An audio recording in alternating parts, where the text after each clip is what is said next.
That's the team that plays to win for you and me. Welcome back, Shimboners, to episode 2 of our second season. On today's podcast, we will be talking about the recent leadership news with the captains and vice-captains announced. We'll be having a look at the 18 players who are uncontracted at the end of 2025. And the Big Chief and I will be dropping our best 23s for 2025. So, without further ado, I'll hand over to you, Big Chief. How are you? How's the week been? And you're looking forward to this pod? Yes, I am. Thanks, Baz. And happy Australia Day to you and all the listeners. Greatest country in the world. Let's celebrate. Absolutely. And before we get into it, I just want to take this time to, again, thank our listeners. And if you are looking to help us, then please subscribe and follow and leave a rating if you can on whatever listening platform, you're using. It'd be greatly appreciated. Speaking of our loyal listeners, we love our listeners. They left some feedback from last week's episode, which if you haven't checked it out, please do. We picked 3 players each set to explode and 3 who are under pressure in 2025. So, some of the feedback we got from our listeners of who's under pressure, a bit of a left field one. I like this selection because it hasn't been talked about a lot, but Bailey Scott was down on form last year, and with some competition heading up on the wing, the pressure will definitely be on him. Yes, and Bailey Scott and Cam Zurhaar, they better start from round 1, because too often they don't turn up to play till about round 8. Yeah, that is a fair statement. That. And I was going to say one of our favourite segments, but it's not our favourite. We actually wish it didn't exist, but we have the watch list for people who are underperforming. And yes, we don't want to see them on it early. We don't want to see anyone on it. On recent form for Scott and Zurhaar, you could nearly put them down already because they don't start. But they're both looking fit as a fiddle. Yeah, well, they were fit last year. Remember, Cam had the Petrarca pre-season, according to David King and other track watchers, dropped 5 or 6 kegs. You can't say that now. Don't know how many he's lost. No, because we don't know. They don't have the weights, which is a little mini grind. But yeah, that'd be interesting to see how he goes. Really poor year by his standards after 2 third places in the best and fairest. Yeah. And with the rising talent coming through, we hope he doesn't stagnate and he can keep improving, particularly his kicking. Played every game and didn't, 14th in the BNF? And yeah. Work rate's not a question for him. No. He just needs to clean up his disposal. Yeah, and like you said, he went to half-back last year and it didn't suit him. Which was surprising because he had done some good defensive roles the latter half of 2023. But it didn't work for him in 2024. Until he got back to the wing, then his form improved. Yeah, his last 6 weeks from memory were really good. Just back to his form, so we hope he can stay there. Nick Larkey, another one a lot of listeners chose. He had the 40-odd goals last year, but by his own standards, a down year for him. Particularly, one thing I want to see from him is being stronger in the contest. A lot of games last year, the first quarter, he would often get outmarked early, and that would sort of set the tone. We need him to be stronger through the air. Well, he's admitted himself. He gets pushed under the ball, outbodied in the contest too much, and his goal kicking dropped last year. Normally the best in the whole comp. But his set shot kicking fell off a bit. And he needs that to be up with the limited opportunities he gets. Yeah, well, it's on so far this year. From the notes from the match sim, he was drilling them from all angles. Yep, well, that's good.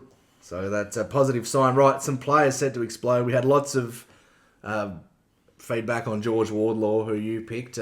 Set for a big year. I think it's worth noting as well, I don't think we've mentioned on this pod yet, but a lot of games last year he was only playing 60%. Yes. And here's one for you. I know you don't know this, and I'm not sure whether the listeners are across. Jai Simpkin was on SEN, and he was saying that due to protect George, he only trains twice a week. They sit him out once a week just to protect himself because of how hard he goes at training. Boys, love it! So nobody love that. We do. All the players do 3 sessions. George only does 2. So I suppose he does cardio or something, runs laps on the other one. I don't know, but polishes his black boots. Yeah, I did find that interesting when Jai was speaking about that, which is good because it's been a concern of how hard he goes and with those concussions he got last year. and the AFL no doubt start to sharpen up on how many he can get, it's a good sign just to help monitor him through the pre-season. Yeah, they're not saving him. They're saving the rest of the squad from getting bashed by him. Another really good take we had on Reddit, which if we've got a really good community on Reddit. If you're not across that, have a look. There's no negativity on there. It's lots of good North discussion. There was a really good point. I'm not sure who it was, so I apologise. But Griffin Logue, just his inclusion into the structure of the team is going to help immensely. And we saw in his first year at North some of the work he could do, playing on the bigs, and he's strong as an ox and he's athletic. So having him back and hopefully a clean bill of health for Griff will be a great in as well. Yeah, you take for granted, but he only played 2 games, so they'll be huge coming back in. Right, so let's talk about the biggest news of the week. Our leadership for 2025 was announced with Jai Simpkin being named the sole captain. Big tick, I'm very happy with that. And Harry Sheasel and Nick Larkey co-captains. And if you just turn your mind back, I think someone on this pod might have predicted that would be the exact rundown for the leadership group. Right. Have you got room on your back for me to patch on it as well, or are you just doing it all yourself? This is Danny Frawley head wobble at the moment. No, you did predict that. Well done. And, yeah, a trimmed down leadership group this year. So I don't mind it. I'm back to sort of the 90s type of. Well, it got to a point there where a third of the list was on the leadership group, and just because you're not in the group doesn't mean you can't be a leader. We spoke about this off air. I mean, you've got your seniors heads there in Parker and Darling and Caleb Daniel, Luke McDonald, who we'll touch on in a sec. Well, the first year player, Foss. If someone's not setting the structures right, he can point out and say, get into position. It didn't stop Harry. No, that's exactly right. So anyone can do it. They all know the game plan. Yeah, so let's talk about Luke McDonald. Obviously, an interview on the website, him detailing why he chose to step down as co-captain. I think he's well aware, as all supporters are, that he needs to focus to get his best footy because, as I had him in the number 1 spot last week for most under pressure, with the rising halfbacks we've got, he needs to really find some of his best form. But we do thank him for his service, leading the club through a dark time as well. Yes, and it must be a really hard thing when you're leading the club and your form's not where you want it to be. Because I think even Elmac would admit his form wasn't up to his standard, and it must be really hard when you're trying to lead as well and your form's not where you want it. And that was the case for both captains last year. I mean, Jai wasn't playing anywhere near the level he wanted to, and just on Jai as well, on that interview I was speaking about earlier on SEN with Kane Corns and what's the other name? Sam Edmund. He was saying that he expects his role to be pretty similar because Kane was sort of saying that he should go back and play as a pure mid, but Jai was illustrating the fact that we have so many mids that he's probably going to play on half forward as well with the license to go higher up the ground. Yeah. And almost, I want him to see him play the sort of Jenna Bruton role that we saw for our AFLW side. Yes, I think you said that last year as well. I probably did, yeah. Because I'm waiting for it, Clarko. Come on. Well, I've said Clarko, I think they're going to go high mid rotation. We're going to have lots of mids on flanking type positions. Yeah, and then the biggest question of it all is how long till Sheasel takes over? I think Jai will probably sole captain this year and next year, and then the reins will be handed over. 2027. 2027 to Harry. 22, let him go. I agree. Yeah, happy days. Right. You weren't expecting that. Oh, no, I wasn't. Caught you out. You did. Right, let's have a look at the 18 players who are out of contract in 2025. Now, I double-checked this with the Herald Sun, and it is correct. Because there's one name in here that I couldn't believe was out of contract, which I'll touch on in a minute. But we'll go alphabetically, so we'll give our opinion on what we think they'll get at the end of the year, making some hard predictions on who we think will be delisted. So, can I just say something first? Yeah, go for it. I think we've had high turnovers the last 4 or 5 years, haven't we? We've had 10 every year, the turnover of players. What did we have, 7 last year? I think it'll be less than 5 this year. Well, I think it'll be 5 to 7. It also depends on, I think, we'll be a much more attractive team to go to for trade targets. Sorry, I'm thinking about just delistings. There could be trades. Yeah. So, yeah. Right. So if we trade one out and one in, that doesn't count as a changeover, I suppose, where I'm getting at. Yeah. Anyway, go. So the first one I want to talk about is Aiden Core.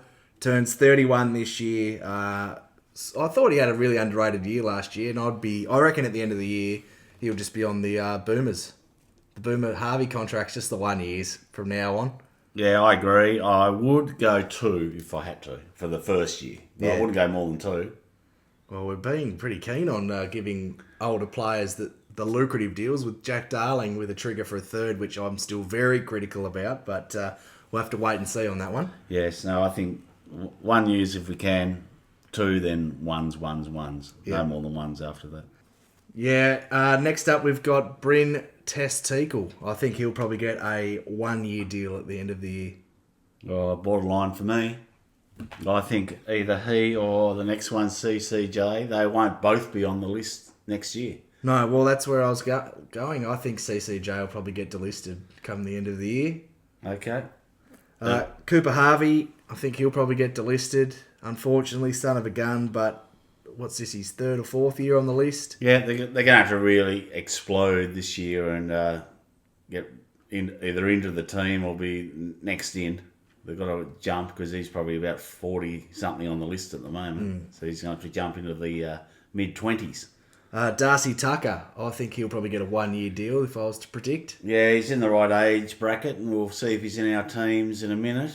Of note, he wasn't in last year's team for either of us, but he played every game this year. So He did. Eddie Ford, I think he'll probably get a 1 to 2 year deal. yeah, he's out of contract. You wouldn't be happy with that, but I suppose his form's been there or thereabouts, but it has been a bit up and down, hasn't it? Oh, it has. Big Finbar, I think he'll get another year to develop. By all reports, took some great clunks at training and really needs to work on the set shot. Still can't kick. Or he needs to get a Sheasel type to loop around and give the hands off because his set shot kicking's been abysmal. Yeah, so I'd say his field kicking was better though. Yeah. So maybe a back line. Sneaky back line. Yeah, But yeah, I'll give him another year to develop. Geordie Payne's the next one. I think if he can't crack in, he'll be delisted.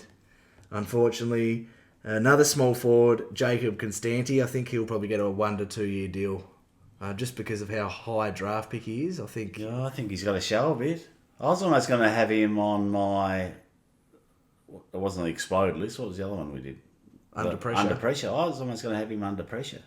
But it's only probably his age and the fact that he was picked 20 a couple of years ago that's saving him. But if he thinks he's coming from Sydney, couldn't get a game, and I'm just going to walk into North, well, you better think again. I'm not saying he is thinking that, but he's got a lot to prove. He does, and So I wouldn't be giving any more than 1 if he gets one. And I've done a breakdown of all our players, and we think we haven't got any small forwards. And in reality, we haven't got any AFL level, but we've got a lot on the list, and he's one of them. all right, a big year for him. It'll be interesting to keep tabs Well, on how he goes. Let's go through them. I've got Paul Curtis as a small forward. You could argue he's not because he's Doesn't 185 and plays as a beast. But we've got Hanson Jr. hasn't made it. Costanti, we were just talking about, hasn't made it. Harvey, we just talked about, you've got him being delisted. Payne, you had the same, hasn't made it. Hasn't had a chance either, I must say. This is his first full pre-season, so I think you delisting him at the end of the year may be a little harsh, but Well, I just went he's through- certainly got to show some improvement in even if it's only in VFL level. Yeah, but when I went through all 18, I went off the basis of just having 6 delisted. So Yeah, okay. I'm not arguing that he won't be, but it's a big year for him, whether it's VFL or if he gets a sniff at the AFL. And son of a gun, Stevens. So 6. If you include Curtis, 5, even 5 without Curtis in there, that's a lot of small forwards on the list, and none of them have shown, or none of them are making it at this stage, are they? no. Josh Goda, I'd be giving him a 3 year deal. I mean, 3 years. Yeah. Achilles. he's lighting up the track. He's gonna. Oh, yeah, gee, if I had $1 for everyone who lights up the track in January, I'd be retired. Well, I'd have a penthouse overlooking Arden Street watching them light up the Well, track. let's have a look at the games he has played. He's laser-like use. He can give run and carry. He can play dropping in the hole. I think he's going to be a great player. I think 3 years. It's all potential. He hasn't done it at AFL level. You're not understanding the concept. This is what I think will happen at the end of the year. I think he'll get a 3 year deal. Yeah, all right. So you're saying he's going to perform that well this year, they're going to say 3 years. I Yeah. like it. Yes, that's a concept. I like it. Callan Dawson, I think, will be delisted.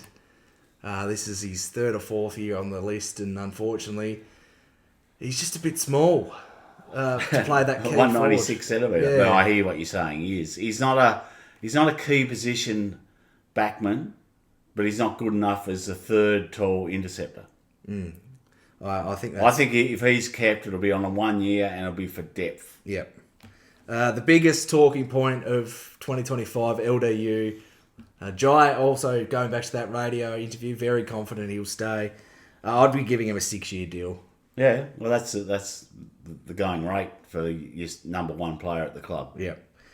Here's the interesting one that I mentioned at the start. I thought this was a typo, so I double checked with the Herald Sun because they had a list of uncontracted players. But Luke Parker out of contract at the end of the year. I can't believe that. I think that must be wrong. There's no way he came over here without getting additional security on a deal. Well, when you compare it to Darling, who had 2 with a trigger for a 3rd, and Parker just gets the 1. Yeah, I reckon that is a typo. But regardless, I think he's getting at least an extra 1 at the end of the year. I think he's going to have a really good year with us. Yeah, he's probably our biggest signing. Yeah, like I said on the record last year, for any new listeners, I think he's our best off-season acquisition since Sean Higgins. Okay. I think he can bring the leadership, and I think he's still got a lot of good football left. Miller Bergman's the next one. Unfortunately, I've got him being delisted at the end of the year. Yeah, I'd agree. Unless, this is all goes on how they play. But at the moment, reading the tea leaves at the moment, he's gone. Robbie Hanson Jr., I've got with a 1-year deal. Yeah, might hang on round for 1 because he just showed a couple of glimpses late last year. And dealing with a lot of homesickness, the reports are that for his first little bit. And then once he got settled and could get in the team, he showed enough little tricks. The game against the Dogs, I think it was, in round 23, kicked a couple of goals and was very close, if not in the votes for the Basti, I think.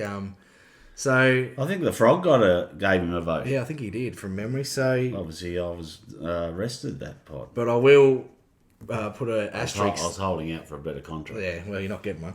You're delisted too. I've got you on the. All right, okay. There was an asterisk next to that because we got beaten by 100 points, so Yes. it wasn't hard to get in the votes that day. Next up, Big Tobias, Toby Pink. Unfortunately, I've got him being delisted as well. Yeah, he's like Callan Dawson. If he's kept, it's only for depth, but I've got Dawson ahead of him. Yeah.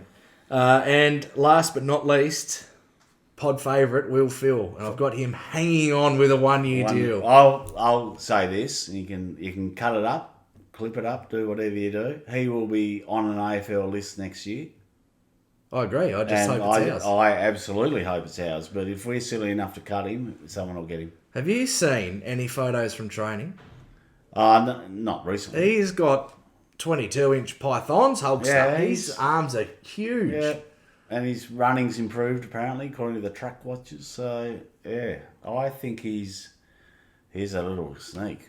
He's very close. The one thing for him is, unfortunately, no matter how hard you train, he can't get any taller. No. With some already smaller mids like Jai and Georgie Wardlaw's not that tall, Colby potentially playing in there, I think it just hurts him a little bit. It does. But, yeah, he's going well, and I think, yeah, he'll get it extended at the end of the year because he'll have a good season. I very much hope that happens. Let's get into our best 23s for 2025. We'll start with our back sixes. And you always suck it up when you don't get the new ball, so I'll let you go first. Right, I've got from the back line, back pocket, Archer, Logue, Core. Halfback, Gota, Chom, and little mini helmet, Daniel. Yeah, mine, I've got 5 out of the 6, so I'll just quickly... I've got Core, Logue, Archer as well in the full back line, and then my half-back line, I've got Caleb Daniel, Charlie Comben, and Finn O'Sullivan making his debut round 1 for mine. I like it. All right. The centre line, on the wings, I've got Bailey Scott and Colby McKercher, and the centreman, I have George Blackboots Wardlaw. Right, well, I've got the same wingers, and I've got LDU in the middle. Let's have a look at the forward 6 then. I've got Luke Parker, Jack Darling, and Jai Simpkin. And then the full forward line, Paul Curtis, Nick Larkey, and the Zoo, Cam Zurhaar. Right. I've got Parker, Darling, and Harry, the Sheasel, where he was drafted as a forward. Obviously, he'll rotate through the midfield as one of our million midfield types. Then I've got PC. He's a lock down there in the forward pocket. Larkey and the Zoo, the Bull, Zurhaar. I like it. Big year for him, and I think he will explode. And already a couple of receipts being kept for the end of the year. Remember, I said on the previous pod it'll upset some people, and I think it has. So, Good. I'll be beating my chest out when he kicks 40 plus this year. So, big watch on him early, no doubt. Yeah, like we said earlier, he's got to show up the first third of the season because he hasn't in the last couple. I'm backing him, fully backing him. Then the followers, Big X in the ruck. I think that's every North supporter would have him as their starting ruckman. Rewind it 12 months, and there was a few of us. It was as exclusive as the CCC itself. The amount of people who had X. Well, I think everyone had X starting there. But they weren't happy about it, I suppose. There was no confidence levels. And just a quick detour. I'll tell you what, the notes coming out about Taylor Goad from training. Oh boy. I know, how exciting. But I think that's probably a 2026 watch. Oh, if that. Yeah, I think he's a long-term project. But he's fast-tracked, hasn't he, over summer? Because his VFL form was nothing to write home about, and some people were worried about it. But it was a year in to a bloke who's 207 and 19. Yeah. And probably 207, I love that. I can't wait. Can't wait to get him in. 207. Try out marking him. Like a giraffe trying to learn to walk, I think, when you're that high early on. He's the giraffe that's been in the gym. Yeah, good. That's what we like to see. Yes, I've got Big X, LDU, and Harry Sheasel as my followers. Right. Well, this is one of the hardest ones to do, wasn't it? Getting your followers in there, your starting mid. So my starting mid's obviously X we discussed. I've got Jai and there's a captain. And we saw what he did against West Coast, how good he started that game. Oh boy, there's been lots of eyebrows raised at that. Jai. I reckon he's in our best starting midfield group. It doesn't matter who starts at the ball up, but I want my captain there at the first bounce. I don't want him sitting on the pine.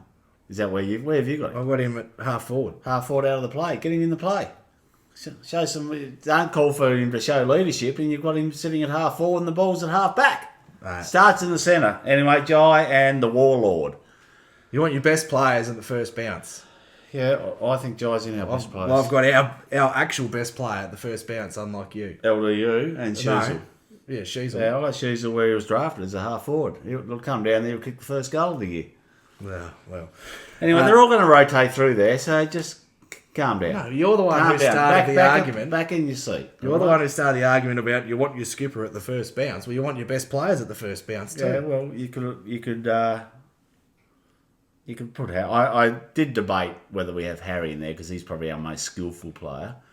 But I thought, having your most skillful player at half forward's not bad when we get the centre clearance. Well, Right, get to your interchange. She missed the negative. Get to your interchange. Okay, I've got, speaking of captains, a big year, Elmac on the bench. Now, I've got 7 defenders, and he's the 7th, sitting on the pine, okay? To start the game. I've got Powell. Talk about your best midfielders. Well, the way the training reports are coming out, he might be number 1 at the minute. I think the Ferraris are only in second gear, though. They're just doing a couple of warm-up laps. Yeah. In LDU and Harry. But no, very... And we saw him at his best. He was a midfielder, Power. So I've got him as a midfield rotation. Pod favourite, Will Phil. I've got him in. Oh. I got him in. Right, another midfielder. Nose in the trough type operator. Got the 26-inch pythons ready to go.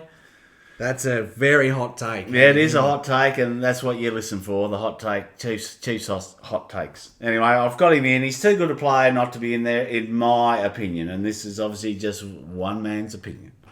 I've got Durs on the bench. He's obviously is the 7th forward to help with those rotations. And you're going to hate this, because I know you hate it, But as sub, I've got Foss. Now, tell the listeners why you hate that. You don't give someone a debut and put them in the vest. I agree, but we're doing our best 23. I can't believe he's not in there. That's Well, who are you taking? You're probably taking Will Phil out, are you? oh yeah, yeah. For yours, is what I'm Well, saying. yeah, well, I'll get to mine. My bench, I've got Tommy Powell. I've got Riley Hardiman in there as the 7th defender. Right, yep. think- He was unlucky not to get in mine. Big year coming up for him. Left footer, so like I mentioned last time, he's halfway in the team. I've got Luke McDonald. Yep. And the last spot, I did have Bryn Teakle as the second ruck, but all the reports are that Darling's been training to do the second ruck, which scares the crap out of me. But I think Big X can work his motor up to Goldie level and only need 2 or 3 minutes off. So Yep, I agree. I didn't even consider having Teakle in. There you go. The I last- don't think we need a second ruckman, and I would definitely throw Darling in there just to be a workhorse. well, he's strong enough, isn't he? He's It's just strong the enough. He height. hasn't got the whole. We're going to lose the taps, but just Sharker. He's probably only going to 1 or 2 a game. Yeah. Like centre bounce taps. That's where you need the leap. The others you can just body in under. So no Teakle, but I've got Big Game Zane as the last spot, and then my starting sub, I have my man I had to sneak him in, but I've got Eddie Ford as the sub to come on in about halfway through the third, kick a goal. Hopefully, when we're up and let out some celebration. Yeah, well, there's good reports from Eddie from training too, but They'd want to be. I take them with a bit of a grain of salt. I'll tell you what, everyone gets. If you don't see many people getting a bad report from training. Well, that's what I was going to say. You don't see many. Oh, gee, he's struggling. Well, they were concerning. Durs didn't do much and was running laps, so that's a bit of a watch. Yeah, but No, this time of year they all have loads, and Yeah, I half of know. them don't play in the match sims. So I don't know. Take of it as you will. My emergencies. Oh well, I better address. I didn't have Josh Goda because it's a best 23, and I don't think he can play till at least probably round 6 or 7. Yeah, well, I took the opposite because I did a best 23, and a lot of it's on. Well, it's obviously all my opinion and on potential for this year. Because obviously Finn O'Sullivan hasn't even played an AFL game. He's played a couple of VFL games with Richmond. But we're just going on potential. I think that never stopped you from picking Colby and No, that's Harry. right. So that's what we're doing, and I think on potential, Goda's in. Yeah, okay. My emergencies, I had Bryn Teakle, Zach Fisher, Darcy Tucker, and Robbie Hanson Jr.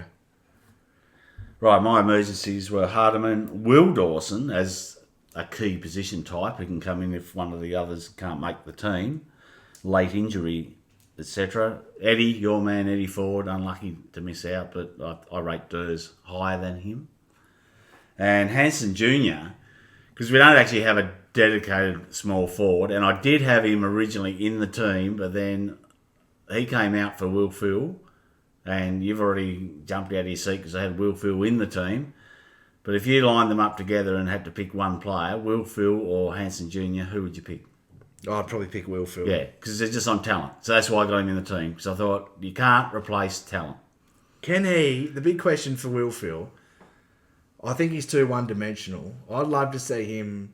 I don't think he's quick enough to be a small forward. No, But I'm could not he playing be that crummer? Yeah, don't get confused because Hanson Jr. came out that he's replacing Hanson Jr. Will Phil will go from the centre line to the bench, to the centre line to the bench, allowing Harry Sheasel to go forward, But with allowing Jai Simpkins to rest forward. I don't know about this. I think you've got too many mids. With Will Phil, I don't think he's getting in. There's Parker, Simpkins, Sheasel, LDU, Powell. Colby McCurch is going to spend time through there. Maybe they'll throw Foss in. I think the other Colby's- one. Then you've got Paul Curtis, Cam Zerha. Who can go Well, in they're there. not going in there. No way they're going in there. I'd disagree. I'd be. We don't need them in there because we've got the midfielders. We don't need to get them in there. Why putting Cam Zerha in there when you can put Parker in there? Do you think Parker's a better midfielder than Zerha? I do, but I also Well, then why are you putting Zerha? because it in? makes the team better. But how? having Where are you his- putting Parker? He plays off half forward mid rotation. I'd be Yeah. giving So- Zerha at least one centre bounce. Well, look at how much it works for Collingwood with De Goey. I'd be getting Zerha in there at least once a quarter. It worked this year at times when he got in there. He's a big body.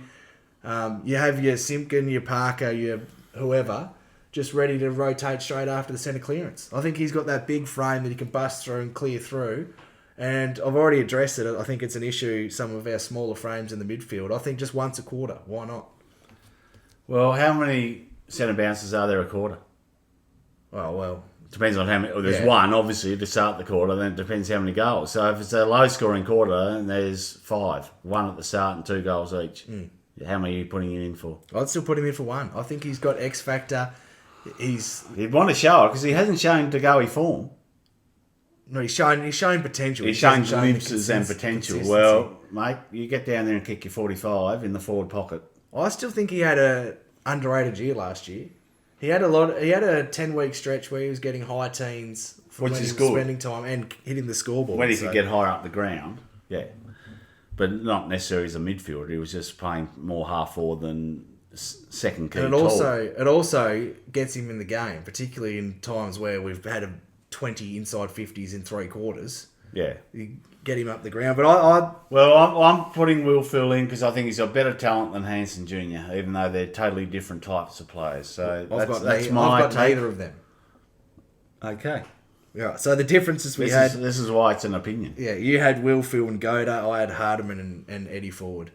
And I will say there was no backup winger on the bench because I think Finn O'Sullivan can spend time on the wing. Tom Power potentially if needed. Riley Hardiman can push up.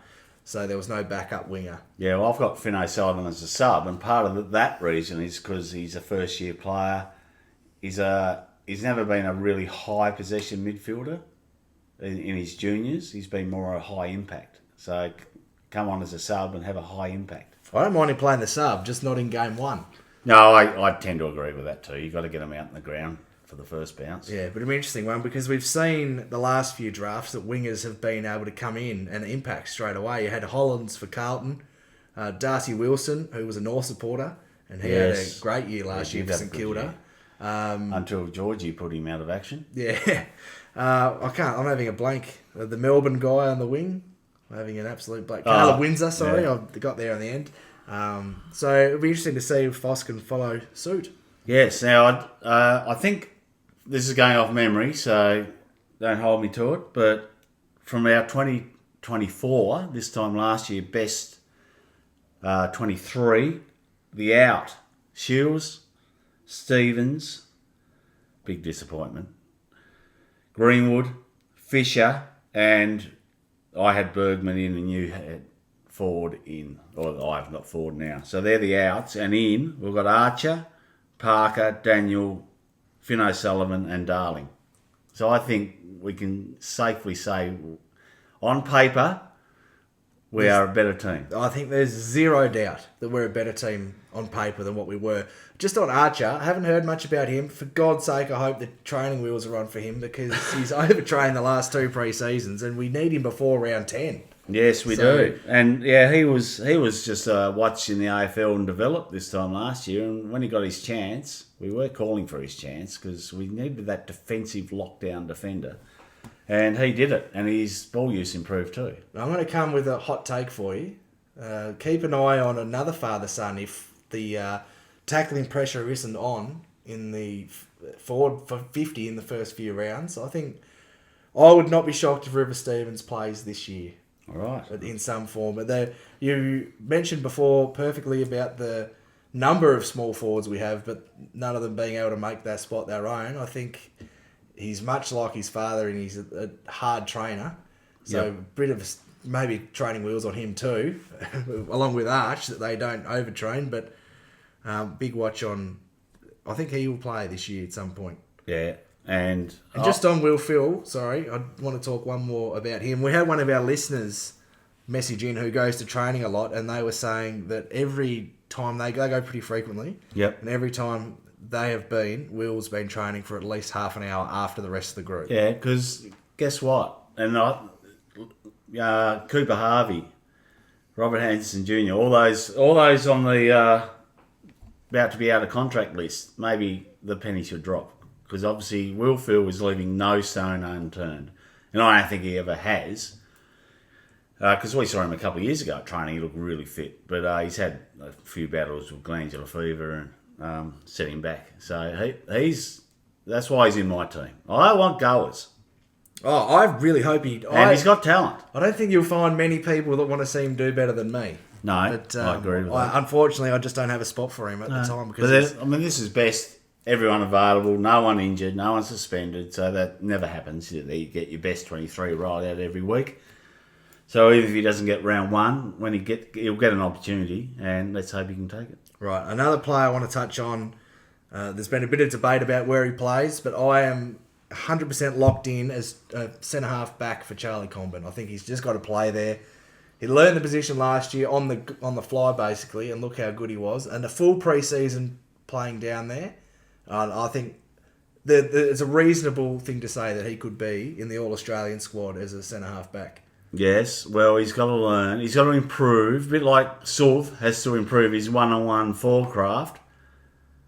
Chom has to improve his one-on-one defensive craft. He's fantastic at intercepting, being third man, coming over, jumping over packs.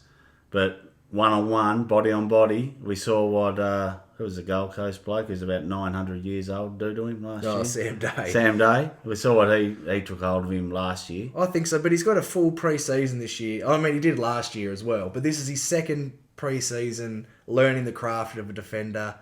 He'll also have the additional support of Griffin Logue in the side too, Yes, which is worth noting because he was playing with Core, who was having to be the main defender.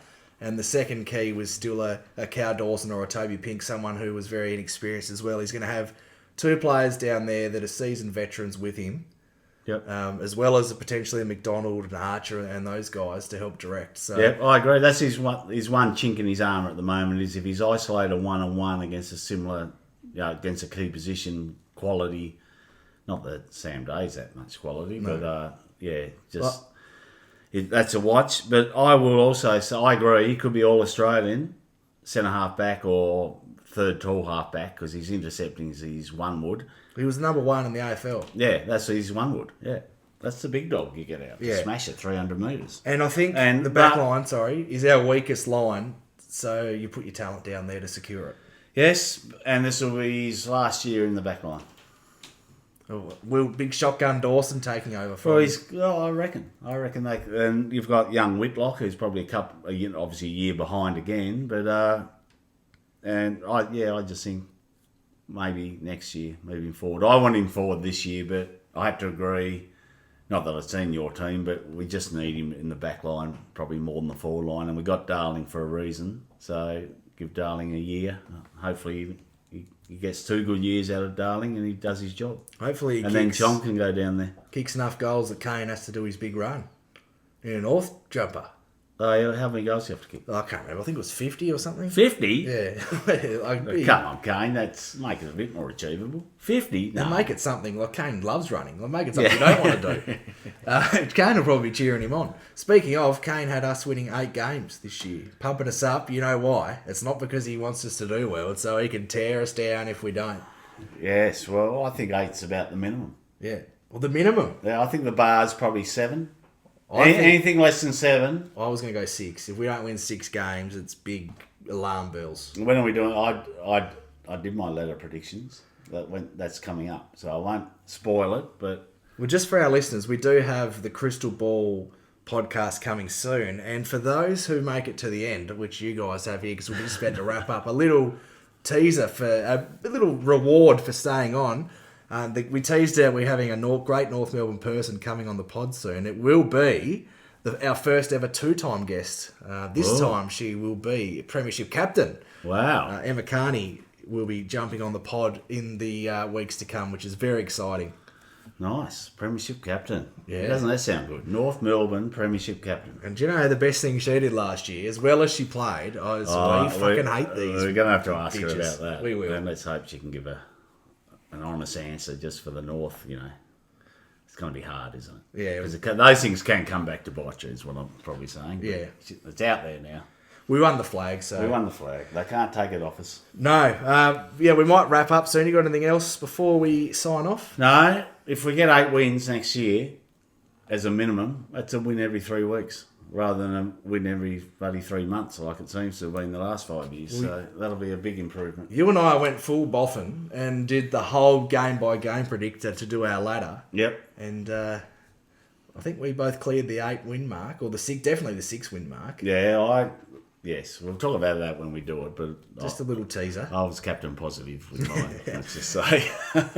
But we'll also have the frog on that one. I know a couple of listeners were asking where he's been. He'll be back for the Crystal Ball podcast. Yes, he's got a cast bigger than the NASA space program working out all the analytics of everything. I've got no doubt. Yeah. He'll be right over it rather than just come on here off the fly. He'll be well prepared. There's the FBI have got a big blip in Launceston. Yeah. What's going on here? There's a 90-page analytic data. He's running it all against it.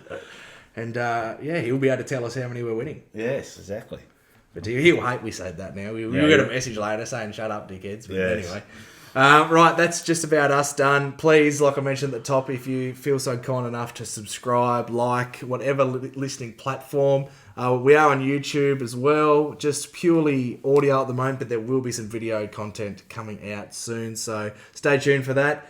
We'll be back soon. Coming up, we've got our interview with Emma Carney as well as our Crystal Ball pod. So stay tuned for them. Until then, if you've got any questions for the Crystal Ball, anything you'd like us to predict for the upcoming season, let you know on the socials. Well, Yeah. It's well documented. I'm not on the socials. I will be putting out a forum for them to put it in. But if you hear it now and you think of something today or tomorrow, whenever you're listening, and you can't see it up, then just shoot it through and we'll add it to the list to answer for the Crystal Ball pod. Yep, very good. All right, until next time, see you from the Big Chief.